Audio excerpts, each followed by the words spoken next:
اللہ تعالیٰ نے قرآن مجید میں فرمایا ہے کہ انا اعطیناک الکوثر، اے محبوب علیہ السلام ہم نے آپ کو خیر کثیر عطا فرما دی۔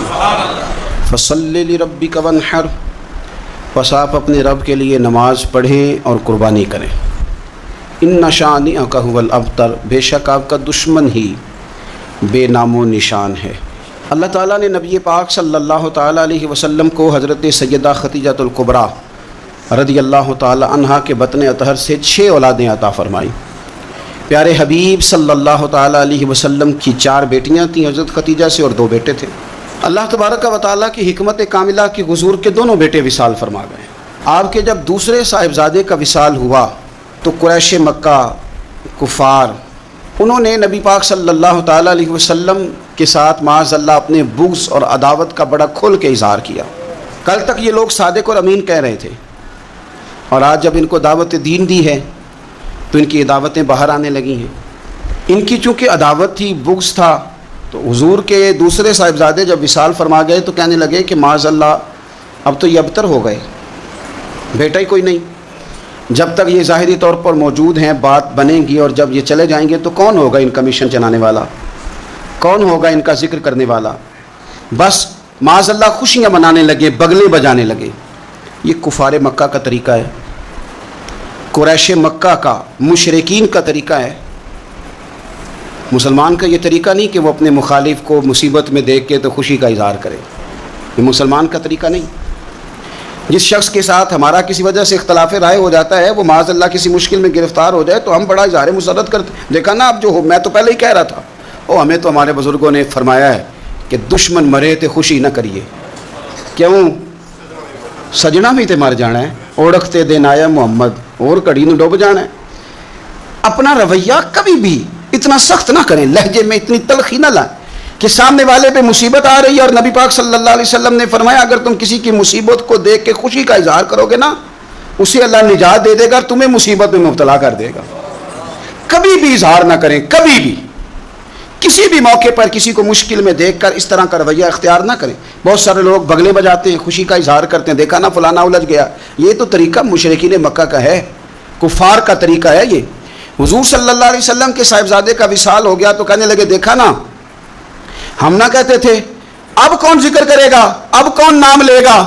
جب انہوں نے یہ لفظ کہے تو میرے اللہ نے قرآن مجید نازل فرمایا، اتنی حسین انداز میں، اتنی سونی صورت، فرمایا انا اعطیناک الکوثر، محبوب ہم نے آپ کو خیر کثیر عطا فرما دی ہے۔ یہ کوثر سے کیا مراد ہے؟ ایک تو کوثر سے مراد ہے وہ جام کوثر، وہ جنت کی نہر جس کی تیاری کستوری سے کی گئی، سونے جواہرات سے جس کو سجایا سنوارا گیا، جس کے پاس پیالے اس طرح پڑے ہوں گے، اتنے پیالے ہوں گے جس طرح آسمان پہ تارے چمکتے ہیں، اور پیاسی امت جائے گی تو حضور جام بھر بھر کے انہیں پلائیں گے۔ ایک تو کوثر سے مراد وہ حوض کوثر، جام کوثر، اور ایک کوثر سے مراد دین اسلام۔ مفسرین فرماتے ہیں کوثر سے مراد قرآن پاک، کوثر سے مراد اس امت کو دیے گئے وہ احکام کہ جو کرنے میں آسان ہے اور اجر ان کا زیادہ ہے۔ کوثر سے مراد نبی پاک کے معجزات۔ اسی کوثر سے مراد رب فرماتے حبیب انا اعطیناک الکوثر، جس طرح کی اولاد آپ کو دی ہے کسی کو نہیں دی۔ آپ کی بیٹیاں، آپ کے نواسے، آپ کے شہزادے، انا اعطیناک الکوثر۔ کیا شان ہے سیدہ زینب کی، کیا شان ہے حضرت رقیہ کی، کیا شان ہے ام کلثوم کی، سیدہ طیبہ طاہرہ ام کلثوم کی، کیا شان ہے سیدہ فاطمہ الزہرا کی، کیا مقام ہے مولا علی شیر خدا کا، کیا رتبہ ہے امام حسن کا، کیا مقام دیا ہے اللہ نے امام علی مقام امام حسین کو۔ ایک کوثر سے مراد حضور کی اولاد۔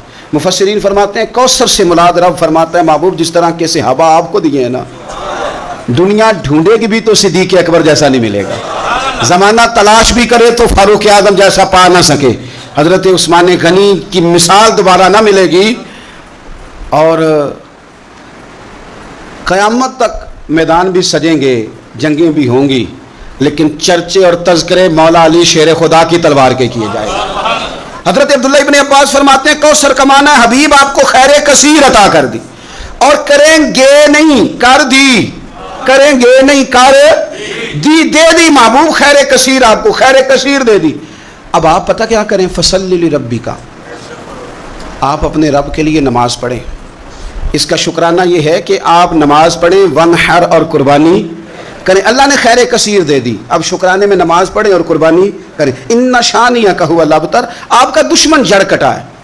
ابتر عربی میں اس جانور کو بھی کہتے ہیں جس کی دم کٹی ہوئی ہو، آپ کا دشمن دم کٹا ہے۔ ابو جہل کی اولاد مری تو نہیں تھی ساری، بلکہ ابو جہل کی اولاد میں تو حضرت اکرمہ رضی اللہ تعالیٰ عنہ اس کے بیٹے تھے، انہوں نے تو کلمہ پڑھ لیا تھا، حضور کے غلام ہو گئے تھے، پر کبھی کسی نے کہا ہے میں ابو جہل کی اولاد ہوں۔ یزید کی کوئی ساری اولاد مر تو نہیں گئی تھی، کبھی کسی نے کہا ہے میں اس کی اولاد میں سے ہوں۔ دشمنوں کی جڑ کٹتی ہے، دشمنوں کی۔ انہوں نے تو کہا تھا کہ ان کی اولاد کوئی نہیں، ان کا ذکر کیسے ہوگا؟ دنیا کے کسی کونے میں بھی چلے جاؤ، ہر جگہ تمہیں سید ملیں گے، سادات ملیں گے۔ اور جہاں تک ذکر کی بات ہے، وَرَفَعْنَا لَكَ ذِكْرَكَ، اللہ فرماتے ہیں حبیب ہم نے آپ کی خاطر آپ کے ذکر کو بلندیاں عطا فرما دی۔ ہر گھر گلی، ہر نگر، ہر کونے رسول پاک کا تذکرہ ہو رہا ہے۔ کرنا کیا ہے؟ فَصَلِّ لِرَبِّكَ وَانْحَرْ، آپ نماز پڑھیں اور قربانی کریں۔ قرآن پاک کی آیت بتاتی ہے کہ فَصَلِّ لِرَبِّكَ وَانْحَرْ، پہلے نماز ہے پھر قربانی ہے، یعنی عید والے دن پہلے نماز پڑھیں گے پھر قربانی کریں گے۔ عید سے پہلے قربانی کیوں نہیں؟ کہ اللہ نے پہلے ذکر ہی نماز کا کیا ہے، قربانی کا ذکر ہی بعد میں، پہلے نماز پھر قربانی۔ قربانی شکرانے میں کریں۔ میرے عزیز، اللہ کے حبیب صلی اللہ علیہ وسلم نے نا اسی لیے بڑے ذوق کے ساتھ قربانی کا درس دیا تھا۔ وجہ اس کی پتہ کیا ہے؟ اسلام کہتا ہے کہ امیر بندے اکیلے خوشی نہ مناؤ، بلکہ غریبوں کو شامل کرو خوشیوں میں۔ چھوٹی عید کا موقع آیا تو فطرانہ رکھ دیا ساتھ، کرو نا خوشی، تو کھلاؤ غریبوں کو بھی، دو ان کو بھی۔ ہمارے ہاں تو فطرانہ نہیں، زکوٰۃ بھی اکثر لوگ رمضان میں ہی دیتے ہیں، اس کو بھی ساتھ شامل کر لیا گیا۔ آپ کے ہاں گھر میں بیٹا پیدا ہوا تو کہا عقیقہ کر لو، رشتہ داروں کو کھلاؤ، دوستوں کو کھلاؤ، غریبوں کو کھلاؤ۔ اگر آپ نے نکاح کیا تو کہا ولیمہ ضرور کرنا، خوشیوں میں دوسروں کو شریک کرو۔ حضور صلی اللہ تعالیٰ علیہ وسلم نے فرمایا ولیمہ ضرور کرنا، چاہے بکری کا بچہ ہی ذبح کر لو، ولیمہ ضرور کرو، دوستوں کو، لوگوں کو شامل کرو۔ بڑی عید آ گئی تو فرمایا عید بھی پڑھو اور قربانی بھی کرو، لوگوں کو اپنی خوشیوں میں شامل کرو، رشتہ داروں کو بھی دو، دوستوں کو بھی دو، اپنوں کو بھی دو، اور غرباء کو بھی شامل کرو۔ ہم نے پتہ کیا کیا ہے؟ آہستہ آہستہ کر کے جیسے جیسے دولت زیادہ آئی لوگوں کے پاس، ان کے خرچے بڑھ گئے، ہمارے اخراجات زیادہ ہو گئے، پھر ہم بند ہو کے رہ گئے اپنے آپ میں۔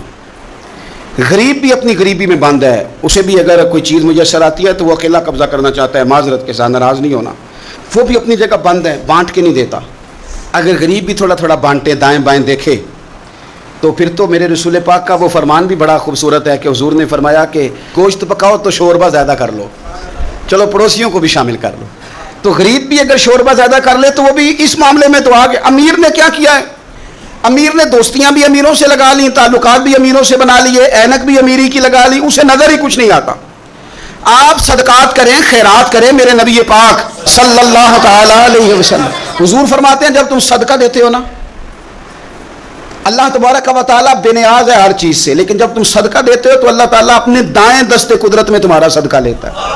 اللہ ہاتھوں سے پاک ہے جو اس کی شان کے لائق، اللہ اپنے دست قدرت میں تمہارا صدقہ لے لیتا ہے۔ اور فرمایا جس طرح تم اپنے گھر میں بچڑا پالتے ہو نا، اس طرح رب تمہارے صدقے کو پالتا ہے، تمہارے صدقے کو اللہ پالتا ہے۔ شارحین حدیث کہتے ہیں یہ پلا ہوا صدقہ ملے گا تمہیں قیامت والے دن، اور یہ صدقہ دینے سے آپ طاقتور ہو جائیں گے، غریب کی مدد کرنے سے طاقتور ہو جائیں گے، آپ مضبوط ہو جائیں گے، آپ جرری ہو جائیں گے، دلیر ہو جائیں گے۔ آپ چھپا کے صدقہ کر کے تو دیکھیں، روح طاقتور ہوگی، دل طاقتور ہوگا، سینہ طاقتور ہوگا، آپ کے مزاج میں روشنی آئے گی۔ کسی غریب بہن بھائی کو دے کے تو دیکھیں تو صحیح، جب اس کے آنسو بہتے ہیں تو یوں لگتا ہے کہ ان ایک ایک آنسوں کے قطرے میں 1 کروڑ دعا شامل ہے۔ یہ کام کریں تو صحیح، پر ہمیں بھولتا جا رہا ہے۔ گاؤں سے آ کر پڑھنے والے بھول ہی گئے کس کی ماں نے کتنا زیور بیچا تھا، بھولتا جا رہا ہے۔ میرے نبی پاک صلی اللہ تعالی علیہ وعلا آلہ وصحبہ وبارک وسلم، حضور نبی پاک صلی اللہ تعالی علیہ وسلم فرماتے ہیں زمین اللہ نے پیدا کی تو زمین ہلنے لگی، اللہ تعالیٰ نے میخیں بنا کے، قلعے بنا کے پہاڑ زمین کے اندر لگائے، پیوست کی۔ فرشتوں کو بڑا تعجب ہوا کہ شاید سب سے طاقتور مخلوق ہی پہاڑ ہے، اللہ نے لوہا پیدا کر دیا، پہاڑوں کو گویا کاٹ کے رکھ دیا۔ فرشتے سمجھنے لگے سب سے زیادہ طاقتور ہی لوہا ہے، اللہ نے آگ پیدا کر دی، لوہا بھی پگھلا دیا۔ فرشتے سمجھنے لگے شاید سب سے زیادہ طاقتور آگ ہے، رب نے پانی پیدا کر دیا، آگ بھی بجھا کے رکھ دی۔ فرشتے سمجھنے لگے سب سے طاقتور شاید یہ پانی ہے، رب کریم نے ہوا دکھائی، ہوا نے پانی کا رخ بدل دیا، فرشتے بار بار تعجب کر رہے تھے، تو رب کریم نے فرمایا کتنا کچھ سوچو گے، میں تمہیں بتا ہی نہ دوں سب سے زیادہ طاقتور کون ہے؟ یا اللہ بتایا جائے تو فرشتوں کو میرے رب کریم نے فرمایا ان ساری چیزوں سے زیادہ طاقتور تو میرا وہ بندہ ہے جو سیدھے ہاتھ سے صدقہ دیتا ہے اور دوسرے کو پتہ بھی نہیں چلنے دیتا. وہ بڑا طاقتور ہے، وہ بڑا مضبوط آدمی ہے. وہ عید کی نماز پڑھنے جب نکلو نا تو پلٹ کے ذرا لوگوں کے کپڑے ایک دفعہ دیکھ ہی لینا. جب عید والے دن صبح آپ نکلا کریں تو ذرا دیکھ ہی لیا کریں کس کس کا رنگ کیا ہے، آپ تھوڑا غور ہی کر لیا کریں. لیکن ہم نا اپنی ذاتوں میں اتنے مست اور محو ہو جاتے ہیں، خدا مجھے ایسی خدائی نہ دے کہ اپنے سوا کچھ دکھائی نہ دے. تھوڑا سا نیچے اتریں، تھوڑا سا لوگوں کا خیال کریں، تھوڑا سا آپ دیکھیں اسی وطن کے اندر کچھ لوگ ایسے ہیں جن کی غریبی انہیں پریشان کرتی ہے اور ان کی خودداری انہیں آمادہ کرتی ہے، وہ کشکول طلب بھی نہیں پھیلاتے. آپ خود سے تلاش کریں، آپ خود سے ڈھونڈیں، آپ مدد کا ذہن بنائیں، آپ دینے کا ارادہ کریں. دیکھیں میرا رب بڑا ہی کریم ہے. اور میرے نبی پاک علیہ الصلوۃ والسلام نے فرمایا یہ جو سخاوت ہے نا اس کی جڑیں جنت میں ہیں.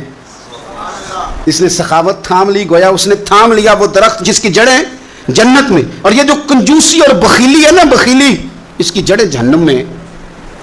اس نے اس کو تھام لیا، اس نے دوزخ کو تھام لیا. میرے رسول پاک صلی اللہ تعالی علیہ وسلم نا کھانا کھلانے میں بڑے راضی ہوتے تھے اور حضور ترغیب دیتے تھے کھانا کھلانے کی. اگر یہ فکر جو حضور نے بیان کی یہ فکر ہمارے مزاج کا حصہ بنے تو دیکھیں کس طرح بات آگے بڑھتی ہے. اصحاب صفہ بیٹھے انہوں نے کھانا کھانا ہے تو نبی پاک صلی اللہ تعالی علیہ وسلم فرمانے لگے جس کے پاس 2 لوگوں کا کھانا ہے نا وہ 3 کو ساتھ لے جائے، اور جس کے پاس 3 کا کھانا ہے وہ 4 کو ساتھ لے جائے، جس کے پاس 4 کا کھانا ہے وہ 6 کو ساتھ لے جائے. فرمایا 2 کا کھانا ہے تو 3 کو وہ پورا آئے گا.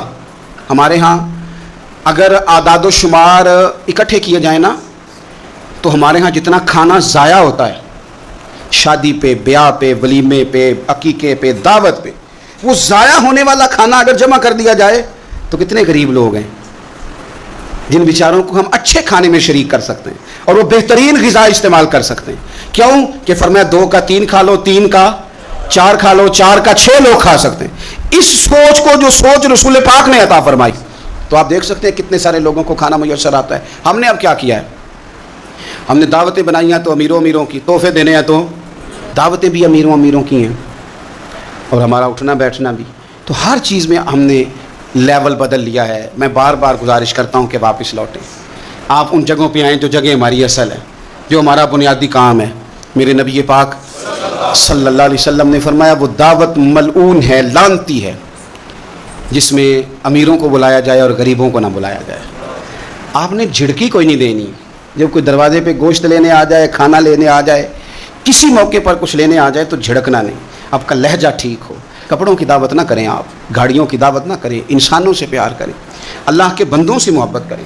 آپ دیکھیں کہ غرباء کے ساتھ جب آپ کا رویہ ٹھیک ہو جائے گا تو اللہ تعالیٰ آپ کو بڑے بڑے نصیبوں سے، بڑے بڑے رنگوں سے اللہ تعالیٰ آپ کو نوازے گا. میرے نبی کریم صلی اللہ تعالیٰ علیہ وسلم سے ابو جہل نے، ابو لہب نے مطالبہ کیا تھا کہ ہم آپ کے ساتھ بیٹھنا چاہتے ہیں، پر جب بھی آتے ہیں یہاں بلال حبشی بیٹھے ہوتے ہیں، صہیب رومی بیٹھے ہوتے ہیں، یہ غریب لوگ بیٹھے ہوتے ہیں، تو ہمارے اسٹیٹس کے لوگ بیٹھیں گے تو پھر ہم آئیں گے ورنہ نہیں آئیں گے. رب رسول کا فیصلہ کیا آیا؟ فرمایا تم نے بیٹھنا ہے تو بیٹھو، نہیں بیٹھنا تو نہ بیٹھو. بلال یہی بیٹھے رہیں گے، صہیب یہی بیٹھے رہیں گے، عمار بن یاسر یہی بیٹھیں گے، سلمان فارسی یہی بیٹھیں گے. غرباء اسی مقام پہ رہیں گے، ان کو اٹھایا نہیں جائے. تو آپ یہ عید کا جو موقع ہے، چھوٹی ہو یا بڑی ہو، اس کے بعد جتنے مواقع ہیں اپنے غرباء کو نہ بھولیں. اور آپ کو پتہ ہے رشتہ دار سے صلہ رحمی کریں تو ڈبل ثواب ملتا ہے. اگر رشتہ دار غریب ہو تو ایک غریب کو دینے کا، ایک رشتہ نبھانے کا ڈبل اجر ملتا ہے. ہمارے اپنوں میں، بہن بھائیوں میں چونکہ چھوٹی چھوٹی باتوں سے ناراضگی ہو جاتی ہے اور وہ چھوٹی چھوٹی باتیں پھر اختلاف کا سبب بن جاتی ہیں. ان چھوٹی باتوں سے ہم ایک عقیدے کا، نظریے کا کسی جگہ اختلاف ہو تو بات اور ہے، لیکن چھوٹے چھوٹے ویسے مسائل گھروں میں ہو جاتے ہیں تو ہم ان مسائل کی بنیاد پر اتنے دور ہو جاتے ہیں. اتنا وہ بد عقیدہ ہوا، نہ دین چھوڑ گیا، نہ کوئی اور مسئلہ ہوا، لیکن ہم نے اتنی دوریاں کر لیں کہ بہت سارے لوگ ہمارے دسترخوان سے کھا رہے ہیں، بہت سارے لوگ ہیں جو ہماری جیب سے پل رہے ہیں، پر ہمارے اپنے ہم سے دور ہو گئے، ان کو ہم قریب نہیں کرتے. تو بھائی جس سے بھی آپ کا لین دین بڑھے گا کہیں نہ کہیں تو کمزوری ہو ہی جائے گی. اپنوں کو اپنوں سے دور نہ کریں, انہیں دیں, انہیں نوازیں, ان کا خیال کریں. میرے نبی پاک صلی اللہ تعالیٰ علیہ وسلم نے فرمایا جو چاہتا ہے رزق بھی زیادہ ہو, عمر بھی لمبی ہو, وہ اپنے رشتہ داروں سے اچھا سلوک کرے. عید کے موقع پہ جن لوگوں کی ہمیں بڑی ضرورت ہوتی ہے نا, ان میں ایک اہم کردار کسائی کا ہے. صرف کسائی کو نہیں جلدی ہوتی, ہمیں بھی جلدی ہوتی ہے کہ تو آ بھی جلدی اور اس کو بنا بھی جلدی. تو وہ کیا کر رہا ہوتا ہے, وہ ہمارا گوشت بھی بنا رہا ہوتا ہے اور ساتھ ساتھ فون بھی سن رہا ہوتا ہے, کہہ رہا ہوتا ہے 20 منٹ میں آیا, 40 منٹ میں آیا. ایک تو جھوٹ پہ جھوٹ معاذ اللہ تعالیٰ, اور دوسرا اس جلدی میں نقصان کیا ہے, اس جلدی میں نقصان جانور کا ہے. جلدی سے اس کی کھال اتار دیں گے. بہت ساری جگہوں پہ جانور ٹھنڈا ہی نہیں ہوتا پوری طرح, اور فٹافٹ کرتے ہیں لوگ. یہ صرف کسائی کا مسئلہ نہیں ہے, ہمارا بھی مسئلہ ہے, ہمیں بھی جلدی ہے. میرے نبی پاک علیہ السلام فرماتے ہیں تمہارا رب تمہیں ہر معاملے میں احسان کرنے کا حکم دیتا ہے. فرمایا جانور کو اچھے طریقے سے ذبح کرو, اسے آرام پہنچاؤ, اس کو سلیقے کے ساتھ. ایک شخص نے بکری کے اوپر اپنا پیر رکھا ہوا تھا اور ساتھ ہی چھری تیز کر رہا ہے. نبی پاک صلی اللہ تعالی علیہ وسلم نے فرمایا تم اسے 2 موتیں دینا چاہتے ہو, 2 دفعہ مارنا چاہتے ہو اس بکری کو, یعنی تم پہلے چھری کو تیز نہیں کر سکتے تھے. اچھے طریقے سے اس کو آپ, اور مہربانی فرمائیں اناڑی لوگ یہ کام نہ کریں, وہ جانوروں کو تکلیف دیتے ہیں, جانور اذیت میں آ جاتے ہیں.